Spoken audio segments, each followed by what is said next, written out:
പിതാവിൻ്റെയും പുത്രൻ്റെയും പരിശുദ്ധാത്മാവിൻ്റെയും നാമത്തിൽ ആമേൻ. എൻ്റെ പ്രിയപ്പെട്ടവരെ, ഇന്ന് ജൂലൈ 24 വ്യാഴാഴ്ച. അമ്മേ പരിശുദ്ധമേ, അമ്മേ പരിശുദ്ധമേ, ദൈവമാതാവേ, കൃപാസനത്തിലൂടെ ഞങ്ങൾക്കും ഞങ്ങളുടെ ദേശത്തിനും അമ്മ മധ്യസ്ഥം തേടി തന്ന എല്ലാ അനുഗ്രഹങ്ങൾക്കും കൃപകൾക്കും ഞങ്ങളിപ്പോൾ ഹൃദയം നിറഞ്ഞ നന്ദി പറയുന്നു.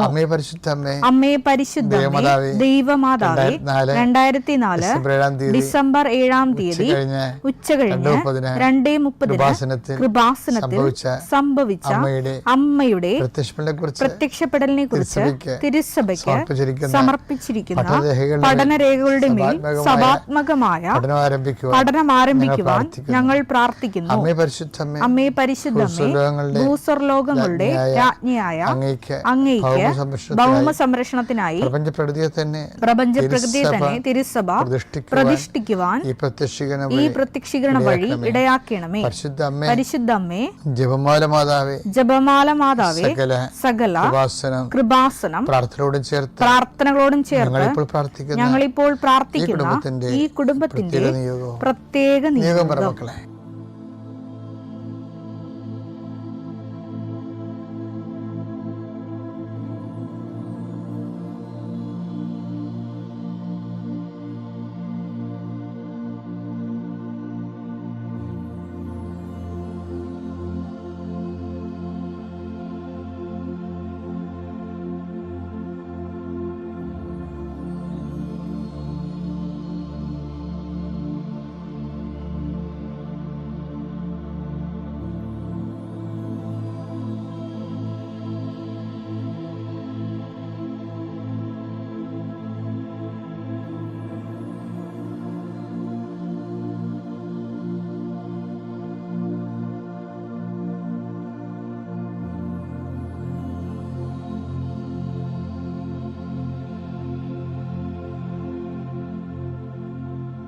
അമ്മയുടെ പ്രത്യക്ഷീകരണത്തിന്റെ ഈ അനുഗ്രഹവേളയിൽ ഞങ്ങൾക്ക് സാധിച്ചു തരുവാൻ കനിയണമേ.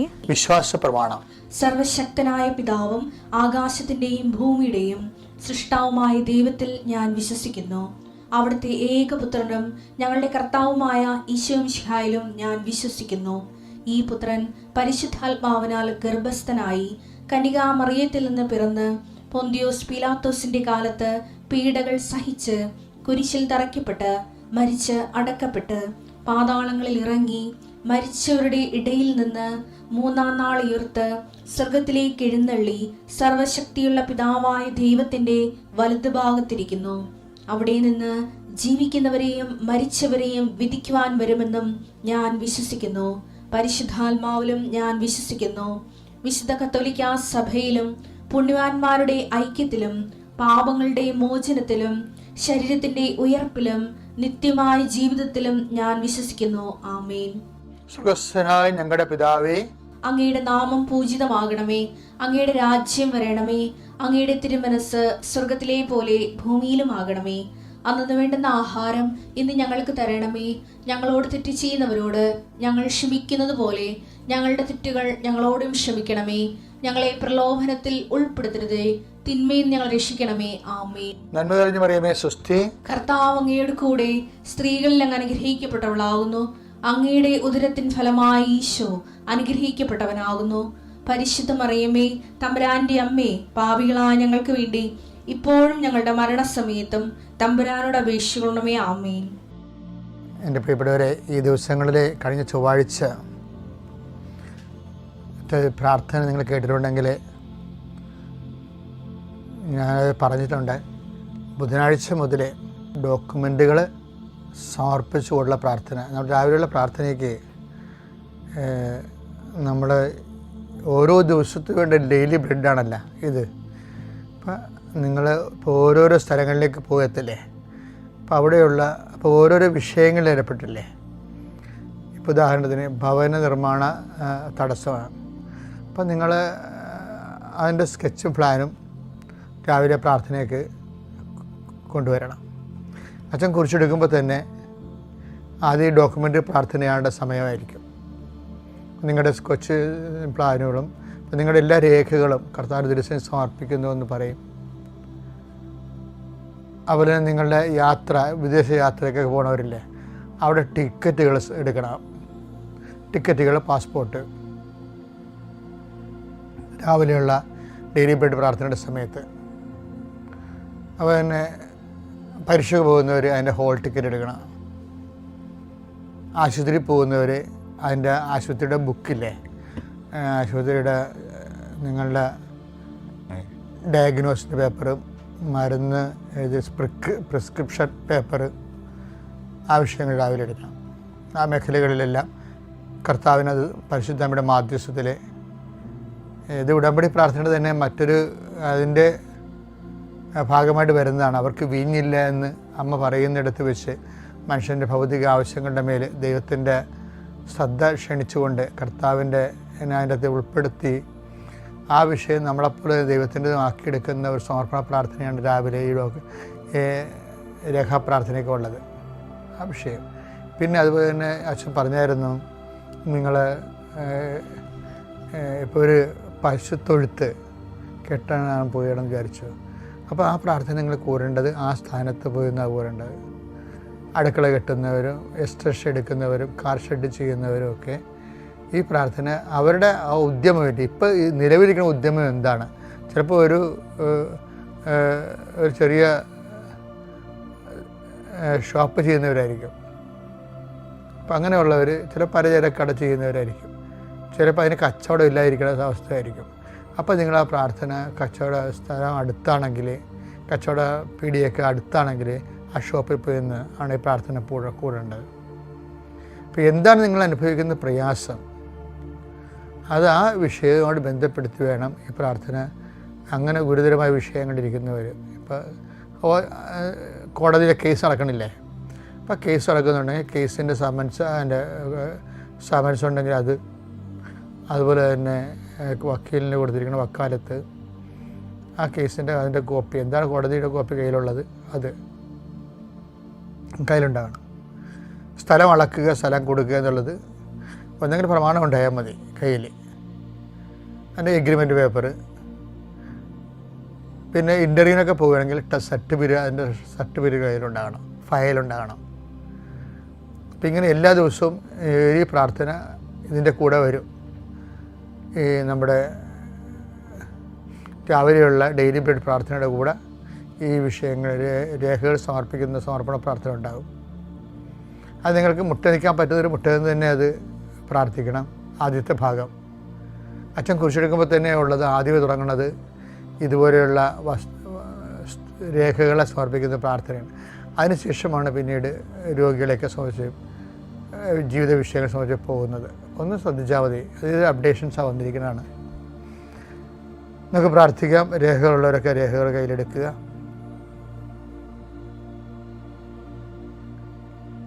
കർത്താവ് നിൻ്റെ ഉന്നതമായ നാമത്തിന് സ്തോത്രം ചെയ്യുന്നു.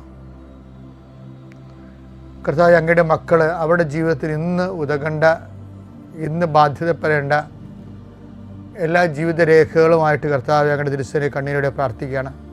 കർത്താവ്, പരീക്ഷയ്ക്ക് പോകുന്നവരെ, റിസൾട്ട് നോക്കാൻ പോകുന്നവർ, ഇൻ്റർവ്യൂവിന് പോകുന്നവർ, വിദ്യാർത്ഥികൾ എന്തെല്ലാം കാര്യങ്ങൾക്ക് പോകുന്നുവോ അവരുടെ രേഖകളെല്ലാം ഇപ്പോൾ ഞങ്ങളെ സമർപ്പിച്ച് പ്രാർത്ഥിക്കുന്നു. ഈശോയെ, ഈ രേഖകളുടെ മേലെല്ലാം നിൻ്റെ തിരുമുറുവാർന്ന് വലതുകരം വെക്കണമെന്ന് പ്രാർത്ഥിക്കുന്നു.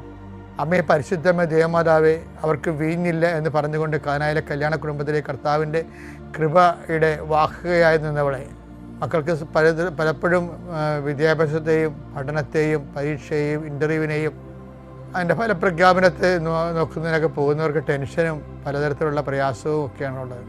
ആദ്യമേ അമ്മയെ അവിടെ മനസ്സ് സമാധാനപ്പെടുത്താനും സ്വസ്ഥപ്പെടുത്താനും നീ അവരെ ആശ്വദിക്കുക, ശക്തിപ്പെടുത്തുകയും ചെയ്യണമെന്ന് പ്രാർത്ഥിക്കുന്നു. ദൈവത്തിൻ്റെ പദ്ധതികൾക്കെല്ലാം കീഴ്വഴങ്ങിക്കൊണ്ട് ദൈവത്തിൻ്റെ നാമത്തെ മഹത്വപ്പെടുത്തിക്കൊണ്ട് സുവിശേഷ സാക്ഷ്യം മുന്നേറാനുള്ള കൃപ അവർക്ക് നൽകണമെന്ന് പ്രാർത്ഥിക്കുന്നു. കർത്താവ്, പുരയിടമായിട്ട് ബന്ധപ്പെട്ട ഒരേ സമയ വിഷയങ്ങളെ സംബന്ധിച്ച് പ്രാർത്ഥിക്കുന്നു. പുരയിടത്താണെങ്കിൽ പുരയിടത്തിലാണ് വിൽക്കാൻ പോകുന്നവരുണ്ട്, വാങ്ങാൻ പോകുന്നവരുണ്ട്, അഡ്വാൻസ് കൊടുത്തവരുണ്ട്, അഡ്വാൻസ് കൊടുത്തിട്ട് അതിൻ്റെ തീർവ് നടക്കാത്തവരുണ്ട്. അങ്ങനെയുള്ളവരുടെ എല്ലാ പ്രമാണങ്ങളെയും അതുപോലെ തന്നെ അച്ചാരച്ചീട്ടിനെയും അങ്ങയുടെ തിരുസന്നിധിയെ സംബന്ധിച്ച് പ്രാർത്ഥിക്കും ദൈവമേ. അതുപോലെ തന്നെ ഈശോയെ, പലതരത്തിലുള്ള കീടങ്ങൾക്ക് കൃഷിക്കുണ്ടാകുന്ന കീടങ്ങൾ, അതുപോലെ തന്നെ പലപ്പോഴും ഏലം പഴുത്തു മാറുന്നതും, അതുപോലെ തന്നെ പലതരത്തിലുള്ള മത്സ്യത്തൊഴിലാളി മേഖലയിലുണ്ടാകുന്ന കേടുപാടുകൾ, വലയുടെ കേടുപാടുകൾ, സ്ഥിരമായി കെഞ്ചി നിന്ന് പോവുക, സ്ഥിരമായി വലയ്ക്ക് കേടുപാട് വരിക, അങ്ങനെയുള്ള മേഖലകളിലുള്ള വസ്തുക്കൾ, ഇംപ്യൂട്ട്സിനെ, ഉരുപ്പടികളെ, മത്സ്യബന്ധന ഉരുപ്പടികളെ അങ്ങനെ തിരുസന്നിധിയിൽ അവർ അത് നന്നായി വർക്ക് ചെയ്യുന്നതിന് വേണ്ടിയും സുരക്ഷിതമായി അത് ഉപയോഗിക്കാൻ വേണ്ടിയും കർത്താവിൻ്റെ നാമത്തിൽ അവർ ആശീർവദിച്ചുകൊണ്ട് പ്രാർത്ഥിക്കുന്നു. ആശുപത്രിയിൽ പോകുന്നവരുടെ ചീട്ടുകളും, അതുപോലെ തന്നെ എക്സ്റേ കോപ്പികളും, സ്കാനിങ് റിപ്പോർട്ടുകളും, അതുപോലെ തന്നെ മരുന്നിൻ്റെ പ്രിസ്ക്രിപ്ഷൻ കാർഡുകളും അങ്ങനെ തിരുസന്നിധി സമർപ്പിച്ചുകൊണ്ട് പ്രാർത്ഥിക്കുന്നു. ദൈവമേ കർത്താവെ, നിൻ്റെ തിരുമുറുവാൻ വരദകരം മക്കളുടെ മേലെ വയ്ക്കണമെന്ന് പ്രാർത്ഥിക്കുന്ന വിഷയം. വിദേശ യാത്ര ചെയ്യുന്നവരെ, യാത്രയ്ക്ക് ഒരുങ്ങുന്നവരെ, അവരുടെ പാസ്പോർട്ടുകൾ, വിസ, അതുപോലുള്ള എല്ലാ വിഷയങ്ങളും കർത്താവെ അങ്ങനെ തിരുസന്നിധി സഹോദരൻ പ്രാർത്ഥിക്കുന്ന ഈശോയെ. ഈശോ നിങ്ങളുടെ അകത്ത് നിൻ്റെ തിരുവാർന്ന് വരദകരം, ആണിപ്പെടുന്ന അത്ഭുതകരം കർത്താവെ ഈ മക്കളുടെ ശിരസിൽ വെക്കണമേ എന്ന് പ്രാർത്ഥിക്കുന്നു. അടിപ്പണ പോലെ വൈദാഘാതം പോലെ ദൈവികമായ ശക്തി ഈ രേഖകളിലേക്ക് ആവശ്യിക്കട്ടെ എന്ന് പ്രാർത്ഥിക്കുന്നു. നിലനിൽക്കുന്ന തടസ്സങ്ങളെ, ദോഷങ്ങളെ യേശുക്രിസ്തുവിന്റെ നാമത്തിൽ 39 വർഷത്തെ പൗരോഹിത്യത്തിൻ്റെ ശക്തിയാലും കർത്താവിനും കൃപാസന ജീവനുടെ പ്രത്യക്ഷപ്പെട്ട പരിശുദ്ധ അമ്മയുടെ പ്രത്യക്ഷത്തിൻ്റെ യോഗ്യതയാലും അൾത്താരിൽ നടന്ന 16 ആരാധനയുടെ ദൈവികമായ ശക്തിയാൽ ഈ രേഖകളുണ്ടാകുന്ന ഈ വസ്തുക്കൾക്കുണ്ടാകുന്ന ഈ രേഖയുടെ മേലുണ്ടാകുന്ന എല്ലാ തടസ്സങ്ങളെയും, മറവി തടസ്സങ്ങൾ വരെ യേശുക്രിസ്തു നാമത്തിൽ ഞാൻ ബന്ധിക്കുകയും ഇതിലെ ശുഭദീർഘമായ പര്യവസാനം ഉണ്ടാകാൻ പരിശുദ്ധ ദേവമാതാവിൻ്റെ പ്രത്യേക മധ്യസ്ഥനെ രേഖകളെ ഏൽപ്പിക്കുകയും ചെയ്യുന്നു. കർത്താവെ, കണ്ണുനീരുടെ വിതക്കൊന്നും അവർ ജയഘോഷത്തോടെ കൊയ്ത കറ്റയുമായി വരുന്നു എന്നുള്ള എല്ലാ ദിവസവും പ്രഭാതത്തിൽ ഞങ്ങളുടെ പ്രാർത്ഥനയാണ്. കർത്താവെ, കണ്ണുനീരുടെ പോകുന്നവരെ, ആശങ്കയോടെ പോകുന്നവരെ ഉത്സാഹത്തോടെ തിരിച്ചു വരാനും അവർക്ക് ഉന്മേഷത്തിൻ്റെ അരുവിയെ പരിശുദ്ധാത്മാവിനെ, the joy of the holy spirit, പരിശുദ്ധാത്മാവിൻ്റെ സന്തോഷത്തിൽ അവരെ പ്രത്യേകം അഭിഷേകം ചെയ്യുന്നത് പ്രാർത്ഥിക്കുന്നു. എൻ്റെ കർത്താവിൻ്റെ ഉന്നതമായ നാമത്തിൽ, സഭയുടെ അധികാരത്തിൽ, കുരിശിൻ്റെ അടയാളത്തിൽ, ദൈവത്തിൻ്റെ ശക്തിയാൽ ആശീർവദിക്കുന്നു.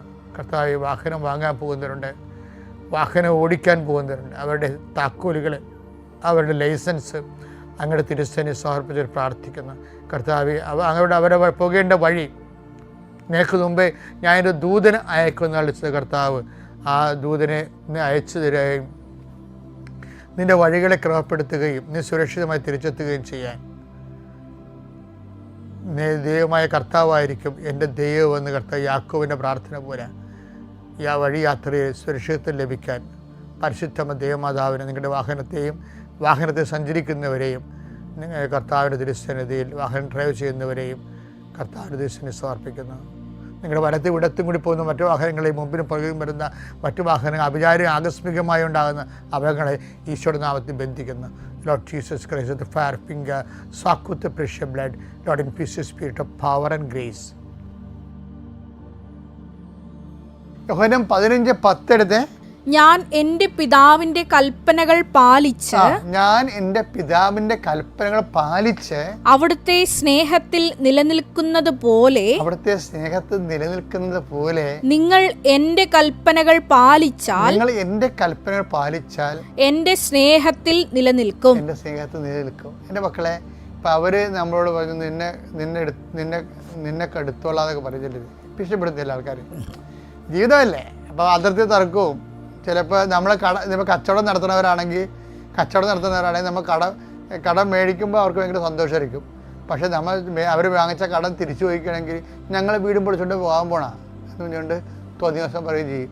അതിൽ അവരെന്താ, നമ്മൾ ചോദിച്ചതിൻ്റെ പേരിൽ തന്നെ ചില വില കുറഞ്ഞ മനുഷ്യർ അവർ വാങ്ങിച്ച കടം പൈസ നമുക്ക് തരാതിരിക്കാൻ വേണ്ടി ഉടായ്പ ന്യായങ്ങൾ പറയും. അപ്പോഴേ ഇപ്പം അങ്ങനെ പല ആൾക്കാരുണ്ട്. അപ്പം നമ്മൾ പറയും, എൻ്റെ തടിയെ കൊക്കിൽ ജീവനുണ്ടെങ്കിൽ നിന്നോട് ഞാൻ കാശ് വാങ്ങിച്ചിരിക്കണമെന്ന് പറയും. കർത്താവ് അങ്ങനെയൊന്നും പറയാം. കർത്താവ് പറഞ്ഞെന്ന് പറയും, നീ ആവശ്യമില്ലാത്തൊക്കെ പറഞ്ഞ് നീ നിന്നെ തന്നെ മലിമസ്വാക്കരുത്. നമ്മളുടെ വിഷയം ഈശോ പറഞ്ഞ യോഹന്നാൻ 15:10 എന്താണ്? പല തരത്തിൽ നമുക്ക് പല തരത്തിലുള്ള ഫീലിംഗ് ഉണ്ടാവും. ഫീലിംഗ് ഒക്കെ ഉണ്ടാവും, മോശമായിട്ടുള്ള, അയ്യോ അത് അവരാ നമ്മളങ്ങനെ ചെയ്തല്ലോ, അല്ലെങ്കിൽ നമ്മൾ തന്നെ പറഞ്ഞാൽ ചിലപ്പോൾ കൂടിപ്പോയെന്ന് തോന്നുമായിരിക്കും. അപ്പം അങ്ങനെയൊക്കെ ചില സമയത്ത് ഒരു തീരുമാനം എടുക്കാൻ പറ്റാതെ ആലോചനമായിട്ട് തന്നെ അവസാനിക്കുന്ന ദിവസങ്ങളുണ്ടാവും. ചില ആൾക്കാർ പറയും, ഇന്ന് ആരുടെ കടയേണ്ടതെന്ന് അറിയാൻ പോലെന്ന് പറയും. അങ്ങനെ ഒന്നും പറയേണ്ട കാര്യമില്ല. പക്ഷേ എല്ലാത്തിനും ഉള്ള ഉത്തരവ് എന്താണ്? യോഹന്നാൻ 15:10, നിങ്ങൾ എൻ്റെ സ്നേഹത്തിൽ നിലനിൽക്കുക. എല്ലാ വിഷയവും പരിഹരിക്കാവുന്ന അത് എൻ്റെ അണ്ടർലൈൻ എന്താണ് ശരിക്കും പറഞ്ഞാൽ? എല്ലാ വിഷയവും പരിഹരിക്കാം. എന്ത് ചെയ്യണം? നിങ്ങൾ എൻ്റെ സ്നേഹത്തിൽ നിലനിൽക്കുക. അതായത് ക്രിസ്തുവിൻ്റെ സ്നേഹത്തിൽ നിന്ന് ആര് നമ്മൾ വേർപെടുത്തും എന്നൊരു ചോദ്യം റോമാലേഖനം 8:35 ക്രിസ്തുവിൻ്റെ സ്നേഹത്തിൽ നിന്ന് ആര് നമ്മെ വേർപെടുത്തും? ആരും നമ്മളെ വേർപെടുത്തും? ക്ലേശമോ ദുരിതമോ പീഡനമോ പട്ടിണിയോ നഗ്നതയോ ആപത്തോ വാളോ. കണ്ടാ, അതായത് ആര് നമ്മളെ വേർപെടുത്തുമെന്ന് പറഞ്ഞിട്ട് വിശ്വാസി ഇവ ഒന്നും വേർപെടുത്തത്തില്ല എന്ന് പറയുന്നുണ്ട്. അതാരാണ്? അതെടുത്ത വചനം വായിച്ചേ, 8:36. ഇങ്ങനെ എഴുതപ്പെട്ടിരിക്കുന്നു, നിന്നെ പ്രതി ഞങ്ങൾ ദിവസം മുഴുവൻ വധിക്കപ്പെടുന്നു. കൊലയ്ക്കുള്ള ആടുകളെ പോലെ കരുതപ്പെടുകയും ചെയ്യുന്നു. അതെന്താ വിഷയം എന്ന് എൻ്റെ മക്കളെ? അതായത് ആരും നമ്മളെ വേർപെടുത്തുമെന്ന് പറയണില്ലേ? അപ്പോൾ ഇതെല്ലാം വേർപെടുത്തണ സംഭവങ്ങളാണ്. ആരും വേർപെടുത്തത്തില്ല എന്നതിൻ്റെ അർത്ഥം. ആരും വേർപെടുത്തരുത് എന്നതിൻ്റെ അർത്ഥം എന്താണ്? ആപത്ത്, ക്ലേശം, കഷ്ടത, പട്ടിണി, നഗ്നത, വാള്, ഇങ്ങനെയൊക്കെയുള്ള സംഭവങ്ങൾ വന്നാൽ ക്രിസ്തുവിൻ്റെ സ്നേഹത്തിൽ നിന്ന് ഒരു വ്യക്തി വേർപെടാൻ സാധ്യതയുണ്ട്. അതിൻ്റെ കാരണം വെച്ച് കഴിഞ്ഞാലേ മത്തായി സുവിശേഷം 24:12 എടുത്തേ. അധർമ്മം വർദ്ധിക്കുന്നതിനാൽ പലരുടെയും സ്നേഹം തണുത്തു പോകും. സ്നേഹത്തിന് വേർപെടുകയും ചെയ്യും. ചിലപ്പോൾ ഇന്നത്തെ വേർപെടത്തില്ലായിരിക്കും, പക്ഷെ ചിലപ്പോൾ തണുത്തു പോകും. എന്താണ്? അധർമ്മം. നമ്മളോട് ചെയ്യുന്ന അധർമ്മമായാലും മതി, നമ്മൾ ചെയ്യുന്ന അധർമ്മമായാലും മതി, നമ്മൾ എടുക്കുന്ന പോലെ ഇരിക്കും.